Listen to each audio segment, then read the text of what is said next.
أهلا بكم متابعينا الأعزاء أوفياء قناة زوم نيوز.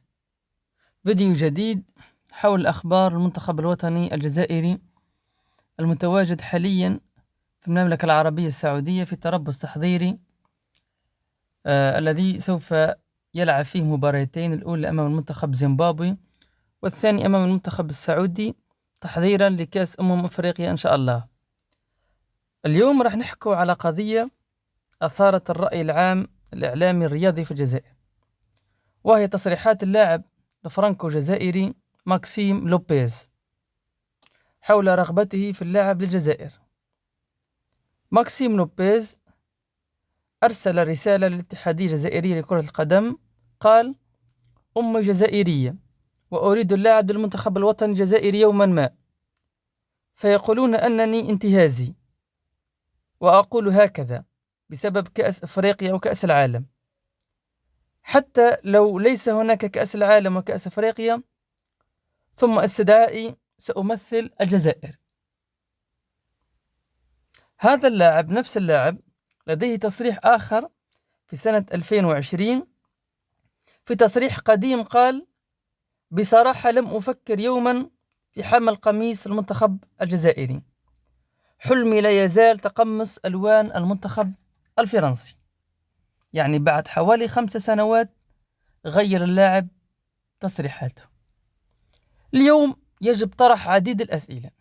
أولا، هل يستحق فعلا ماكسيم لوبيز الدعوة للمنتخب الوطني الجزائري؟ السؤال الثاني، هل يملك ماكسيم لوبيز مكانا في التشكيلة الأساسية للمنتخب في ظل وجود عديد اللاعبين وفرة كبيرة في المنتخب الوطني الجزائري في وسط الميدان وفي صناعة الألعاب: حماد عبدلي، فارس الشايبي، إبراهيم مازا، قندوسي إلى آخره. في نفس الوقت البعض شبه قضية لوبيز مع قضية حسام عوار، الذي معروف قضية حسام عوار الذي رفض اللعب للمنتخب الوطني الجزائري في البداية وتردد ثم قبل الدعوة، والآن هو أحد الكوادر منتخب الوطني الجزائري. يعني هل يمكن الصفح على هذا اللاعب يعني مثل ما صفحنا على حسام عوار؟ يعني هذه القضية للنقاش، وراح نشوف إن شاء الله رد الاتحاد الجزائري والاتحادية الجزائرية لكرة القدم. في خبر آخر، نقطة أخرى، وهي تألق مهاجمنا اللاعب الشاب أمين شياخة مع ناديه فالي، حيث سجل هدف برأسه في الدقيقة 89 أمام ناديه السابق FC كوبنهاغن. معروف أن أمين شياخة يلعب هذا الموسم مع نادي فالي، وهو معار من نادي FC كوبنهاغن.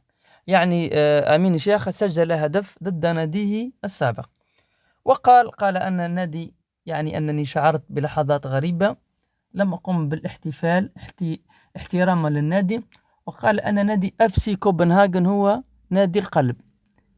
يعني في الأخير نرجو الإعجاب بالفيديو والاشتراك في قناتنا، لأن هذا يدعمنا، وشكرا.